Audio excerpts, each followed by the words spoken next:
I love my daddy because he is the best. I love fishing with him.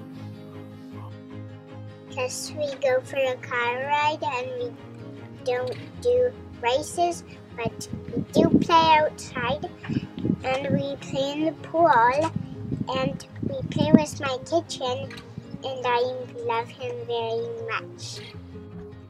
I love you, Daddy. I like my dad because he is funny, silly, and he has a really big beard.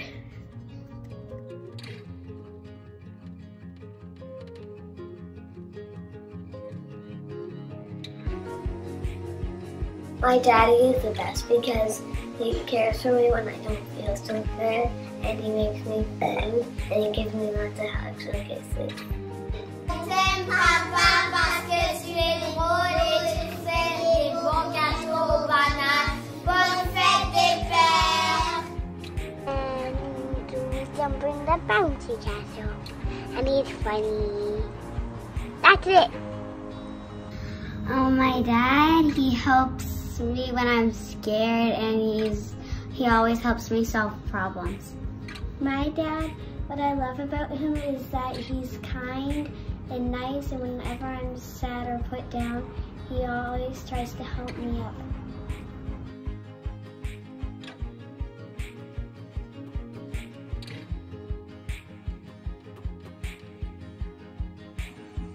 I love my dad because he plays Pokemon with me, he helps me do worksheets, and he likes to wrestle with me. I love my dad because he is funny, he tells spooky stories, and he sets up the bouncy castle for me.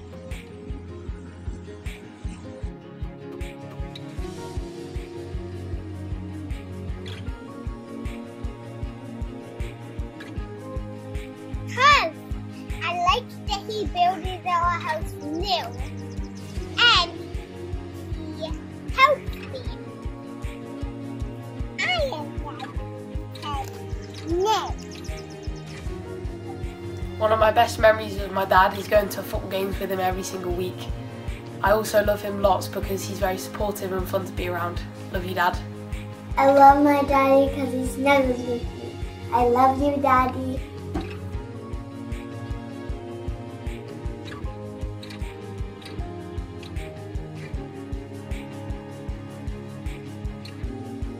My daddy is the best. He takes care of me and loves me and makes us food.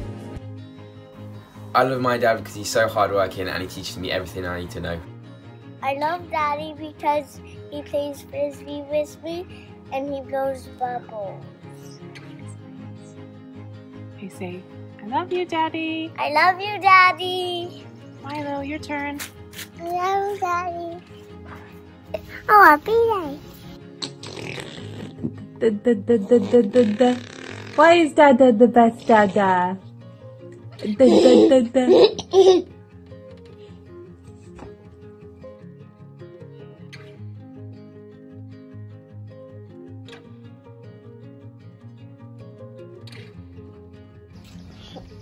love you, Dad. I have lots of amazing memories with my dad. One of my favorites is when he coaches me in ringette. He cheers me on lots and makes me a great ringette player. My dad is the awesomest because he watches The Simpsons with me. My dad is the awesomest because he cheers me on in my hockey.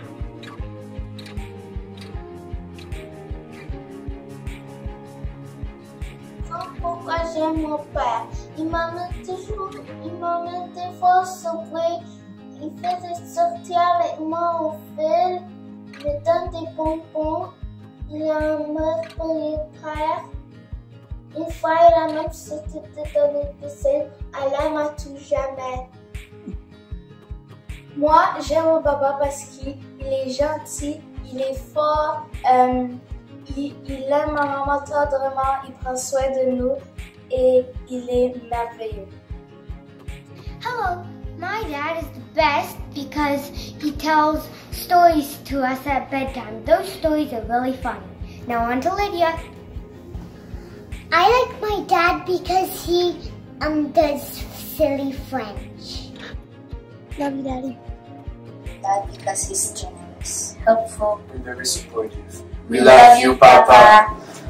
My favorite memory of me and my dad is when we went to a fishing camp with him and my grandpa. I love my dad because he makes us delicious breakfasts. I love my dad because he cuts the grass very well. Merci, Papa, parce que tu m'as aidé quand je me suis fait mal au ventre. Et aussi parce que tu as fait du pain pour nous. Je t'aime, Papa, parce que tu m'aimes. Et je t'aime parce que tu fais du gâteau pour moi. Je t'aime, Papa, parce que tu m'aides. Et je t'aime, Papa, parce que tu me donnes à manger. Bonne fête du père!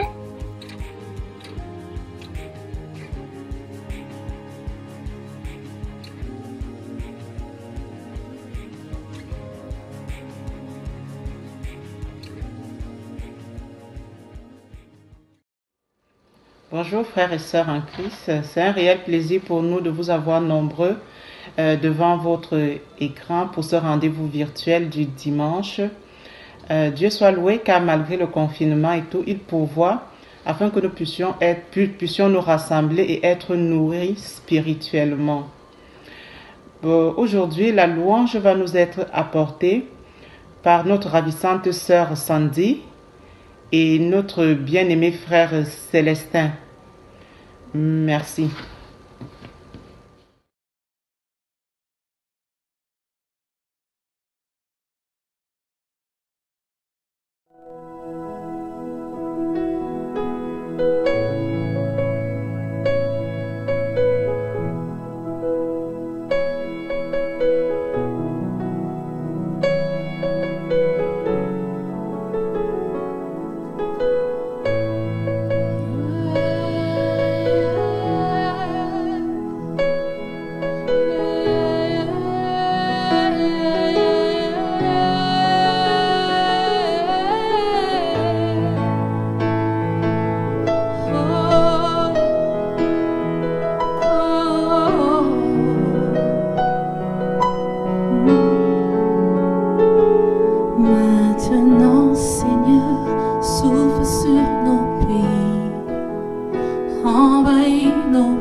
Maintenant, Seigneur, fais connaître le nom qui peut guérir les nations, le nom de Jésus-Christ.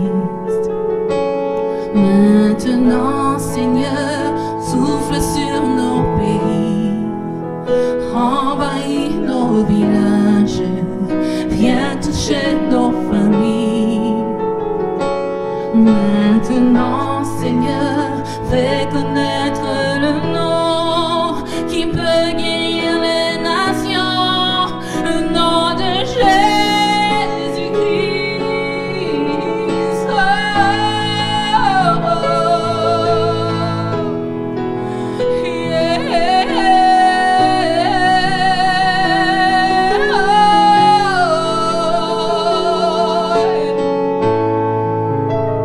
Fais connaître le nom, fais connaître le nom de Jésus-Christ,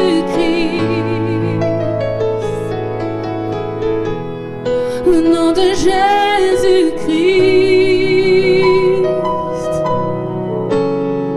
Viens guérir les nations, guérir les nations, guérir les nations.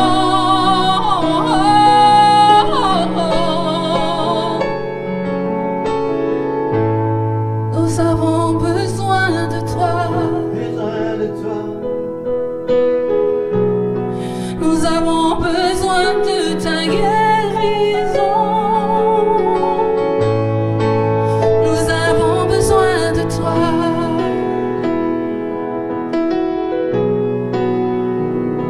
Maintenant, Seigneur.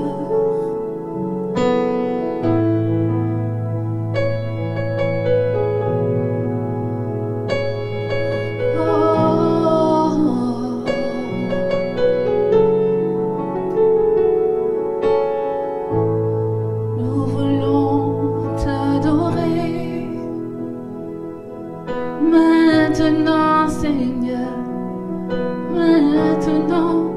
veux t'adorer, t'adorer. Je veux t'adorer, t'adorer. Je veux t'adorer, t'adorer.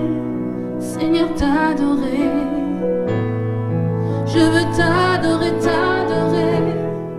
Je veux t'adorer, t'adorer. Je veux t'adorer, t'adorer. Seigneur, t'adorer.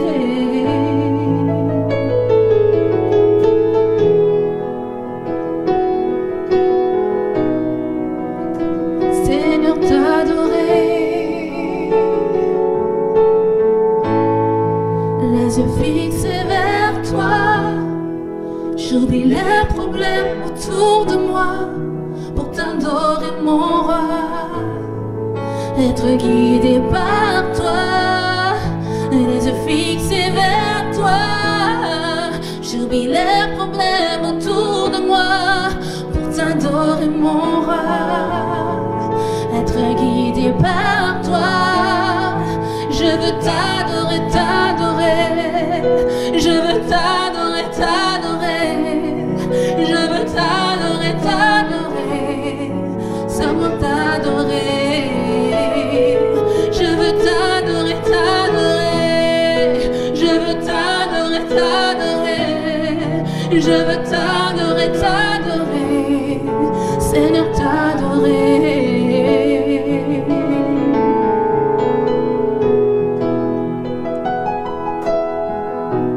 Seigneur, t'adorer.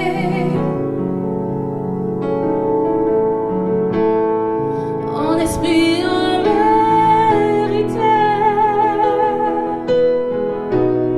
Seigneur, t'adorer, t'adorer. Les yeux fixés vers toi, j'oublie les problèmes autour de moi pour t'adorer, mon roi. Être guidé par toi, les yeux fixés vers toi, j'oublie les problèmes autour de moi pour t'adorer, mon roi. Être guidé par toi, je veux t'adorer, t'adorer. Je veux t'adorer, t'adorer. Je veux t'adorer, t'adorer. Seigneur, t'adorer. Je veux t'adorer, t'adorer. Je veux t'adorer, t'adorer. Je veux t'adorer, t'adorer. Seigneur, t'adorer.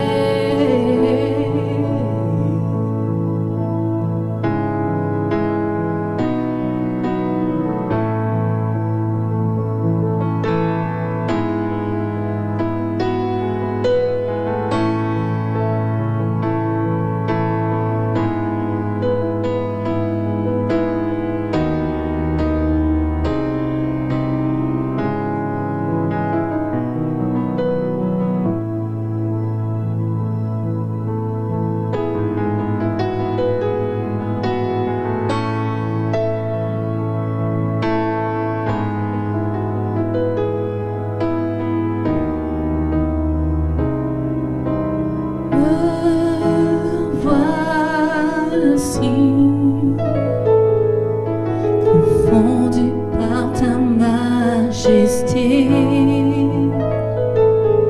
couvert par ta grâce illimitée. Me voici,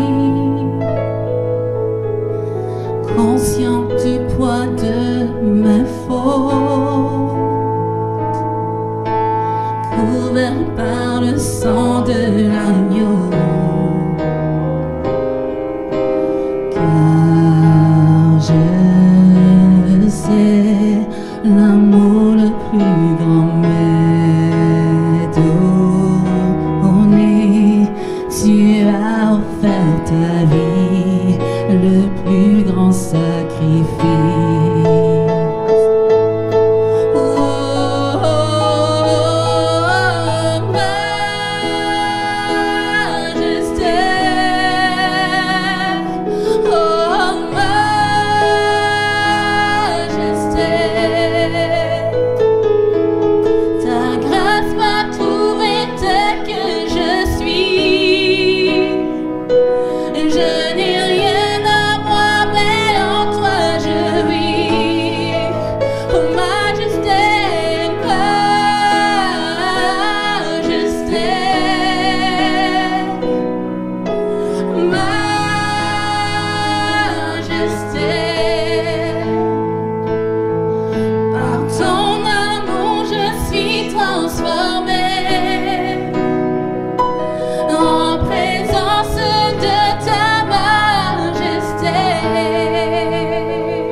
donné, je pardonne en retour.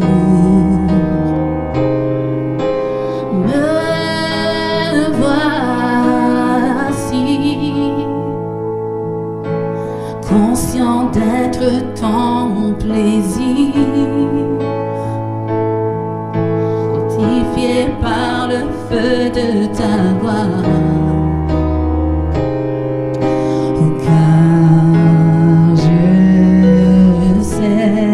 L'amour le plus grand m'est donné, tu as offert ta vie, le plus grand sacrifice.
Notre Père éternel, toi qui as tout créé, Dieu tout-puissant, c'est par ton Saint-Esprit que Jésus fut conçu, Christ notre Sauveur.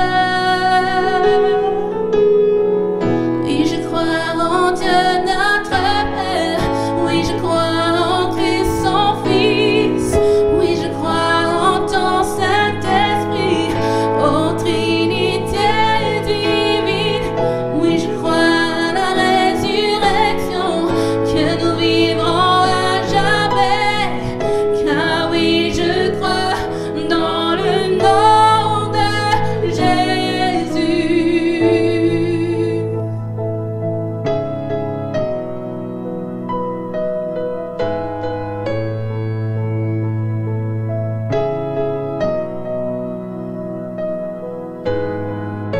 Notre juge et défense, tu souffris à la croix. Pardon est en toi.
Dieu tout-puissant, quand mon cœur considère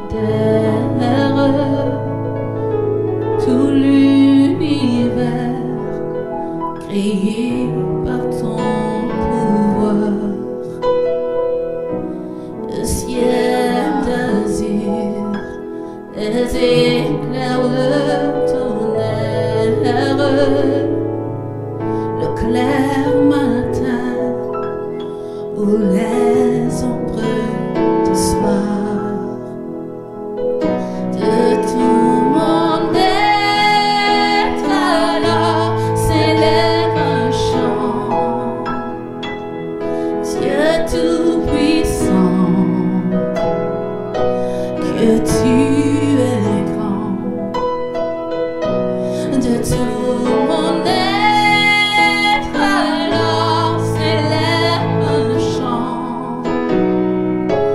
Dieu tout-puissant, que tu es grand.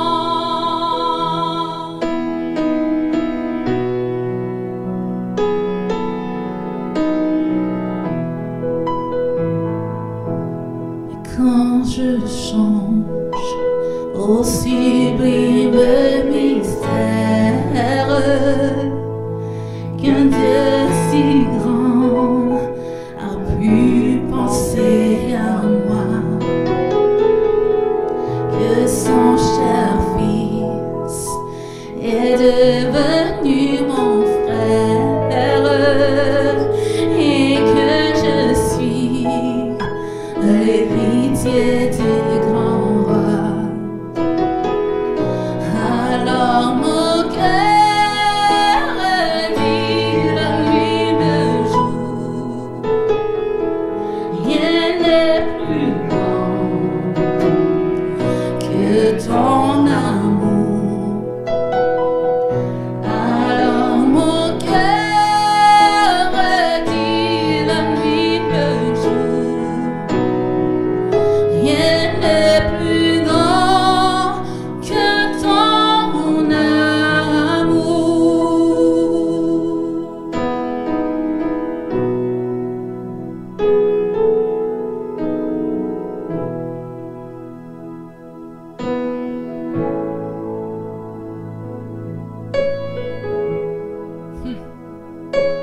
Rien n'est plus grand que ton amour.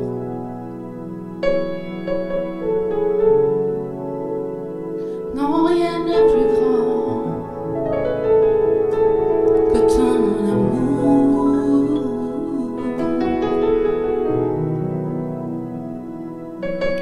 Oh,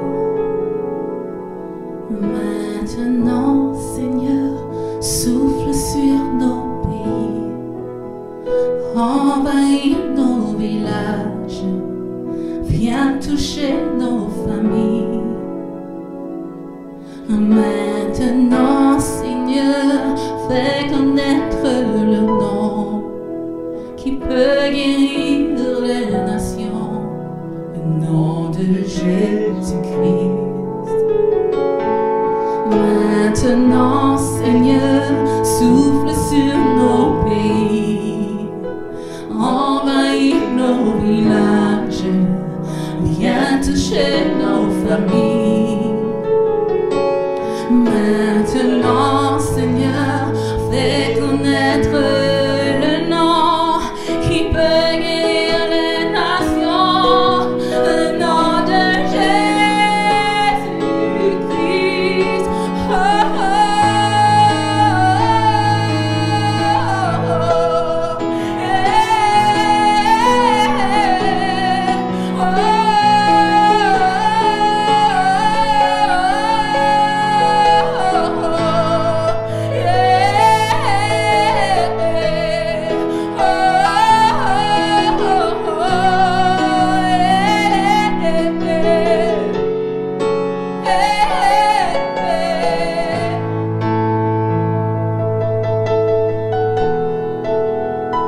fais connaître le nom, fais connaître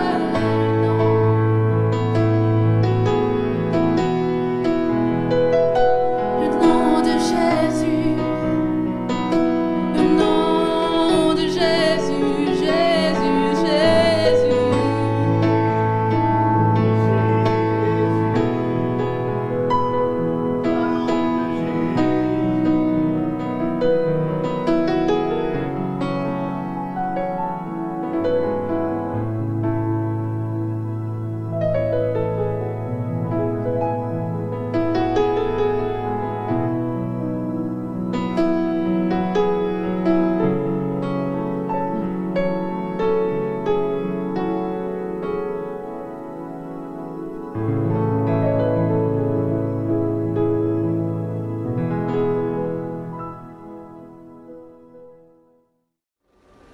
Nous allons à présent passer aux dîmes et aux offrandes. Ces dons servent à l'avancement de l'œuvre de l'Éternel. Pour ce faire, suivez les instructions qui apparaissent sur votre écran. Vous allez voir les modalités sur comment faire pour pouvoir faire votre don. Merci. La prédication aujourd'hui nous est apportée par notre sœur Alice, cette fervente et valeureuse servante de l'Éternel. Nous allons prier. Merci Seigneur pour ta bonté, pour ta fidélité. Utilise encore ta servante aujourd'hui pour bénir ton peuple, pour nous nourrir, pour nous édifier, pour nous donner d'aller de l'avant. Loué soit Jésus. Amen.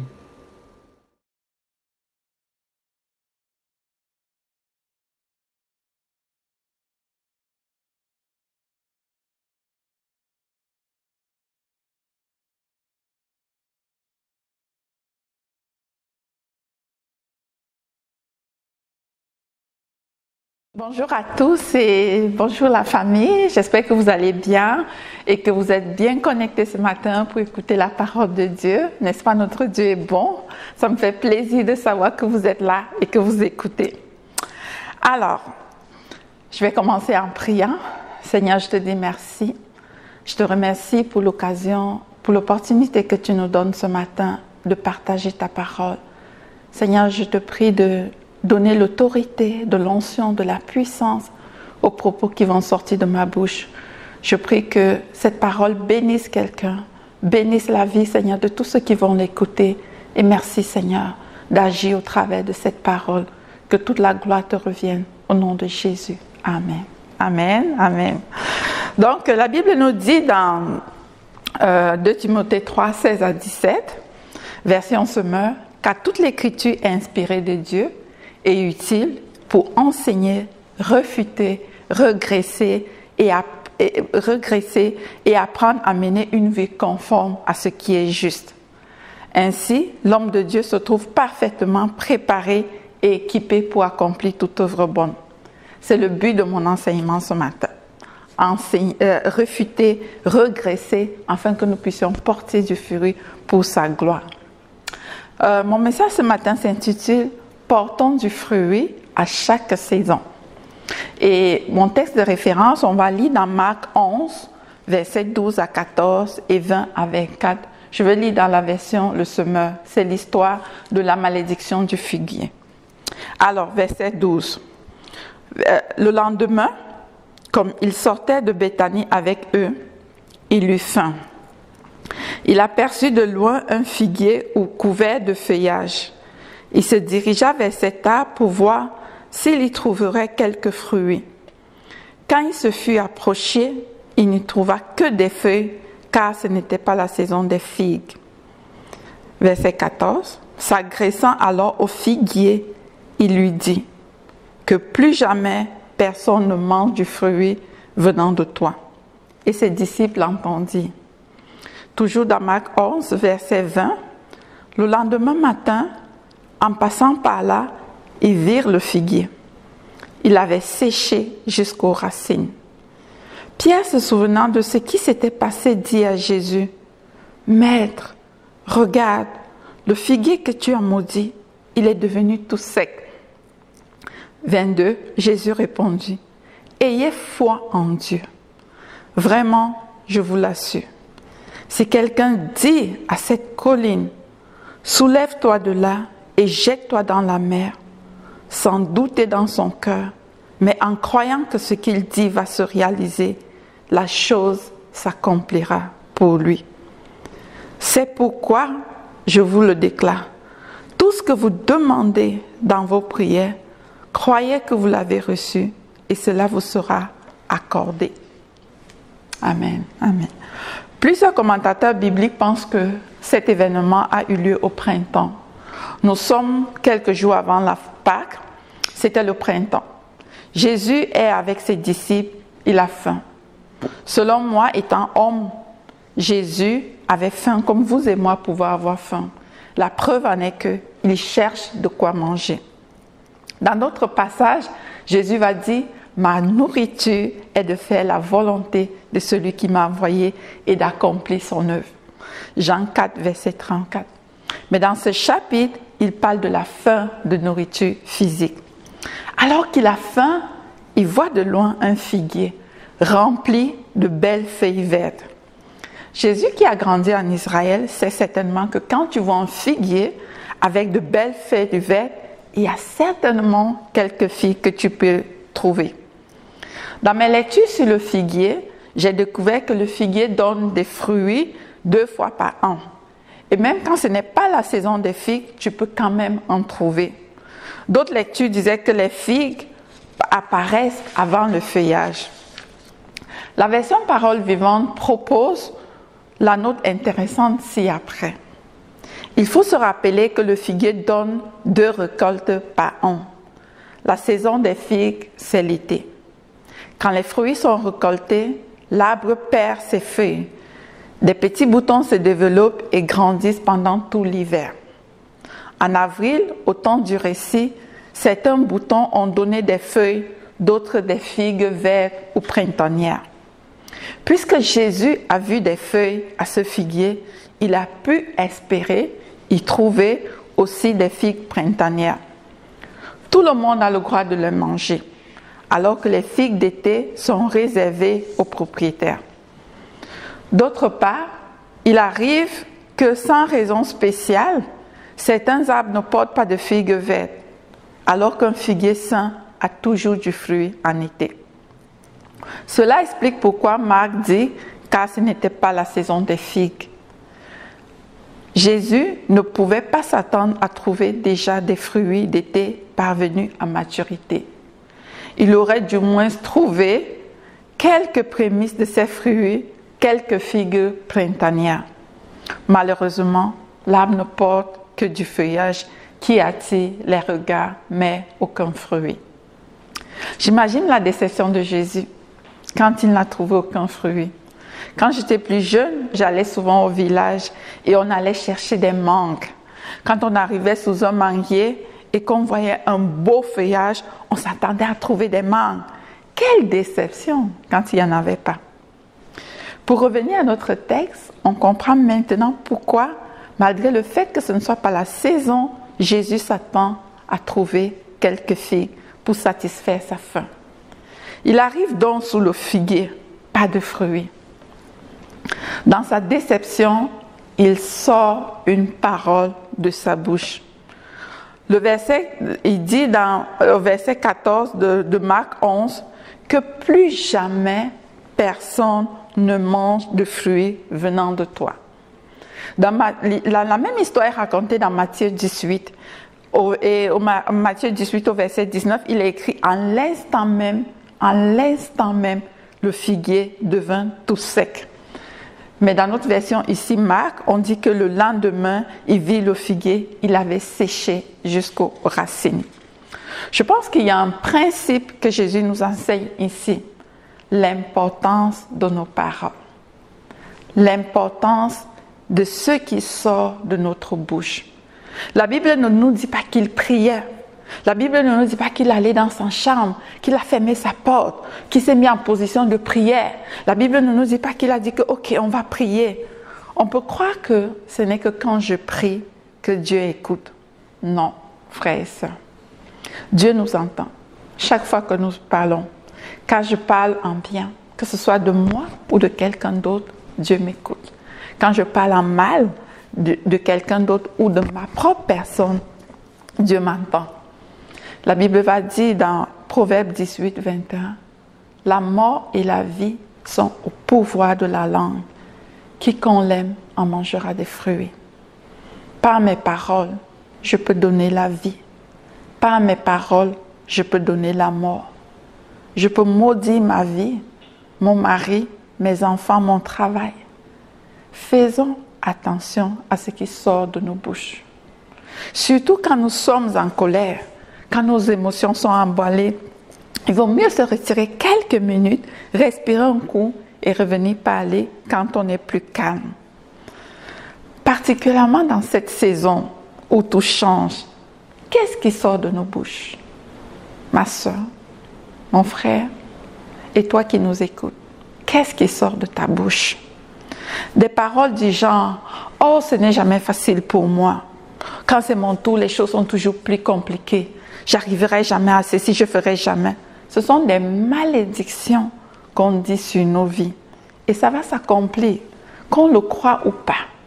Tant qu'on se répète des choses négatives sur nous, sur les autres, c'est ce que nous aurons.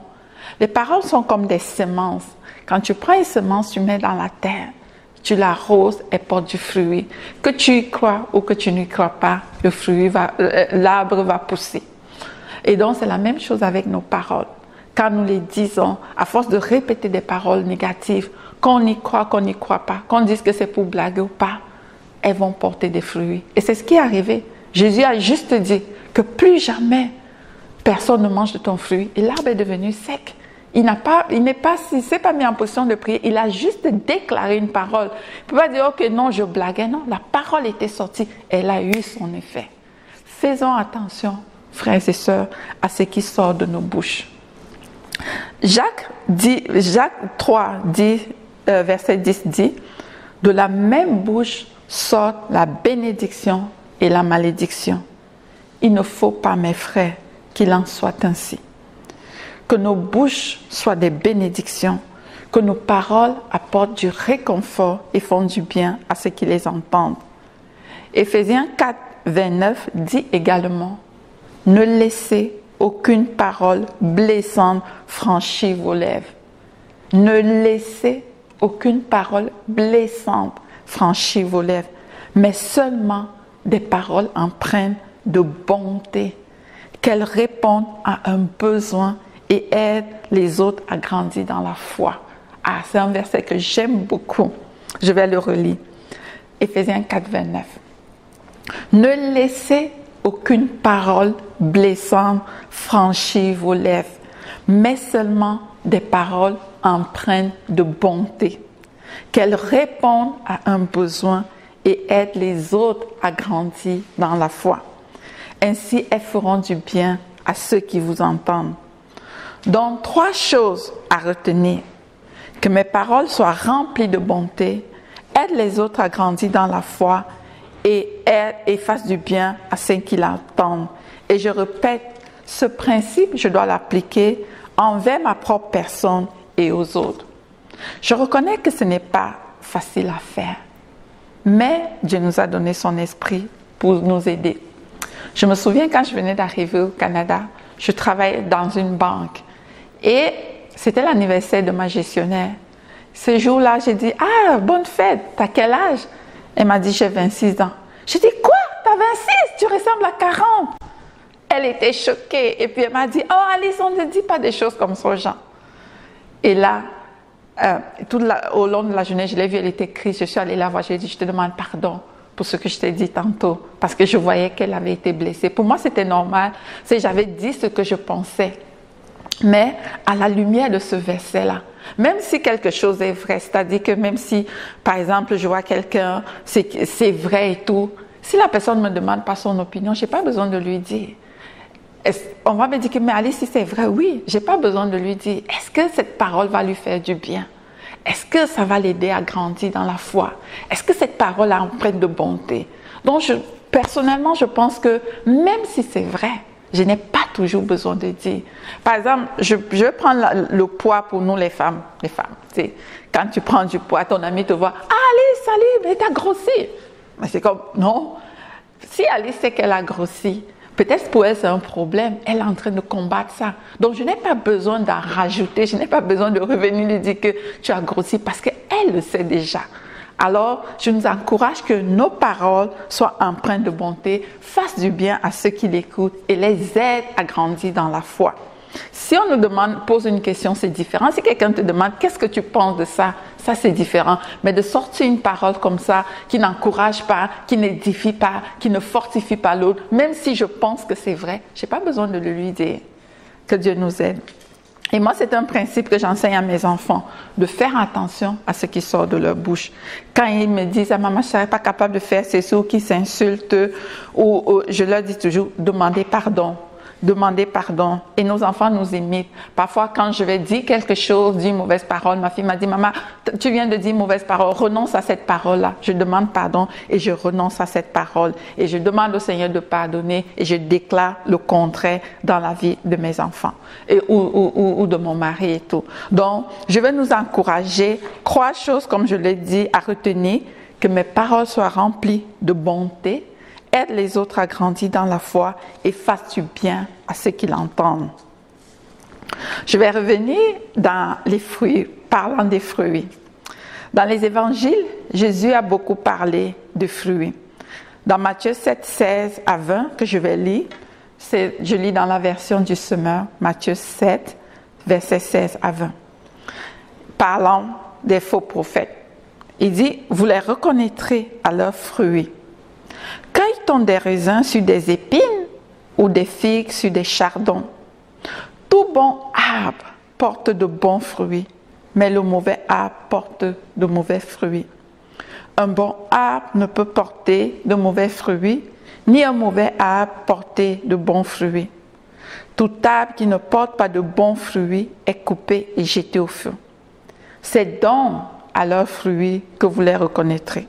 C'est donc aux fruits que nous portons en tant qu'enfants de Dieu, chrétiens, que l'on nous reconnaîtra. Ma question est, quels sont les fruits que je porte? Ça fait peut-être 5 ans, 2 ans, 1 mois ou 3 mois que je suis chrétienne. C'est quoi les fruits? Quels sont les fruits que je porte? Galates 5, 22 va dire, mais le fruit de l'esprit, c'est l'amour, c'est la joie, la paix, la patience, la bonté, la bénignité, la fidélité, la douceur, la tempérance. C'est ça le fruit de l'esprit. En tant qu'enfant de Dieu, quand Dieu nous regarde, c'est ça qu'il veut voir, pour accrocher sur nous. Comment faire pour porter du fruit? Jésus va dire dans Jean 15, « Je suis le vrai cep et mon Père est le vigneron. Tout sarment qui est en moi et qui ne porte pas de fruit, il le retranche. Et tout sarment qui porte du fruit, il les monte afin qu'il porte encore plus de fruits. Déjà vous êtes purs à cause de la parole que je vous ai annoncée. Demeurez en moi et je demeurerai en vous. Comme le sarment ne peut de lui-même porter le fruit s'il ne demeure attaché au cep, ainsi vous ne le pouvez non plus si vous ne demeurez en moi. Je suis le cep, vous êtes les sarments. Celui qui demeure en moi et en qui je demeure porte beaucoup de fruits, car sans moi vous ne pouvez rien faire. Si quelqu'un ne demeure pas en moi, il est jeté dehors comme le sarment et il sèche. Puis on ramasse les sarments, on les jette au feu et ils brûlent. Si vous demeurez en moi et que mes paroles demeurent en vous, demandez ce que vous voudrez et cela vous sera accordé. Si vous portez beaucoup de fruits, c'est ainsi que mon Père sera glorifié et que vous serez mes disciples. Quand une branche est attachée à un arbre, elle porte naturellement du fruit. La branche attachée à l'arbre n'a pas à se battre pour porter du fruit. Ils apparaissent naturellement. C'est la même chose que Jésus nous dit. Restez attachés à moi et vous porterez du fruit. La question est, que signifie demeurer en moi? Et comme je l'ai dit tantôt, je l'ai traduit par rester attaché à moi. Et comment rester attaché? En gardant ses commandements, en mettant en pratique ce que la Bible dit. Je pourrais résumer par l'obéissance. Comme ce matin, nous avons appris qu'il ne sorte de votre bouche aucune parole blessante. Mettons-le en pratique. Surveillons les paroles de nos bouches. En menant une vie de prière, mettons du temps à part dans la prière. S'il y a des choses dans nos vies qu'on voit qui ne sont pas conformes, demandons à Dieu de nous aider, de les débarrasser. En lisant la Bible, on apprend qu'est-ce que Dieu aime, qu'est-ce que Dieu n'aime pas. Comment je peux être conforme à la volonté de Dieu en lisant la Bible. Jésus, en terminant, Jésus nous a mis en garde contre ce qui peut nous empêcher de porter du fruit. Dans Matthieu 13, dans la parabole du semeur, verset 22, il dit « Un autre encore a reçu la semence parmi les ronces. C'est celui qui écoute la parole, mais en qui elle ne porte pas du fruit, parce qu'elle est étouffée par les soucis de ce monde et par la crainte des richesses. Les soucis du monde, les inquiétudes étouffent la parole en nous et nous empêchent de porter du fruit. » Alors, je repose la question. Quel fruit je porte en cette saison? Qu'est-ce qui sort de ma bouche? Que par la grâce de Dieu, nous portions des fruits qui demeurent et que de nos bouches, qu'il ne sorte que des paroles qui communiquent la grâce, font grandir dans la foi et font du bien à ceux qui l'entendent. Amen. Que le Seigneur bénisse sa parole. Amen. Je vais prier maintenant, à présent que nous avons entendu la parole de Dieu. Prions ensemble. Seigneur, je te dis merci. Merci pour ta parole qui est sortie ce matin. Et je vais prier, Saint-Esprit. Jésus, tu as dit, il est avantageux pour toi que tu t'en ailles. Parce qu'en allant, tu nous envoies le Saint-Esprit qui est avec nous et qui nous aide. Seigneur, Saint-Esprit, aide-nous à ce que de nos bouches qui ne sortent que des paroles qui bénissent, qui font grandir dans la foi. Et je prie, Saint-Esprit, que tu nous aides à porter du fruit. Aide-nous à l'amour, la paix, la joie, la patience, la bonté, la fidélité, la douceur. Aide-nous, Saint-Esprit. Aide-nous à toujours choisir de porter ces fruits, à manifester l'amour, la paix, la joie, quelles que soient les circonstances. Merci, Seigneur, de nous aider. Merci de nous fortifier. Bénis ton peuple. Bénis-nous cette semaine. Au nom de Jésus. Amen. Jérémie, j'espère que tu as aimé participer au culte en ligne ce matin et que la louange et le message t'ont plu. Si tu ne connais pas le Seigneur Jésus, j'aimerais t'inviter aujourd'hui de pouvoir lui donner ta vie afin de justement apprendre à le connaître et que ta vie soit radicalement changée par son amour. La parole nous dit que tous ont péché et sont privés de la gloire de Dieu. Mais la bonne nouvelle avec ça, c'est que nous sommes tous justifiés gratuitement par sa grâce et par la rédemption qui est en Jésus-Christ. Ce que ça veut dire dans le fond, c'est que le Seigneur a tant aimé le monde, que Dieu le Père a tant aimé le monde, qu'il a envoyé son Fils unique Jésus-Christ, afin que quiconque croit en lui ne périsse point, mais ait la vie éternelle et la vie en abondance.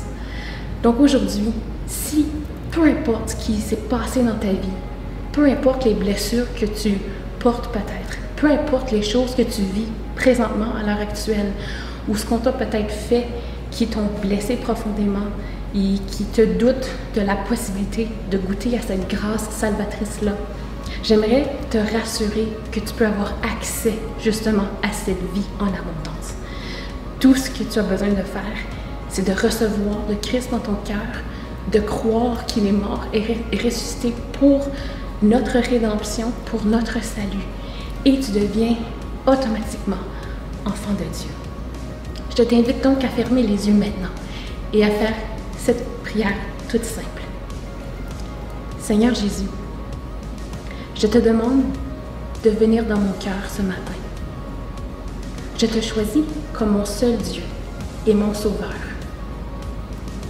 Viens en moi, afin que je puisse obtenir la joie et la vie en abondance. Je t'aime, Seigneur Jésus. Amen.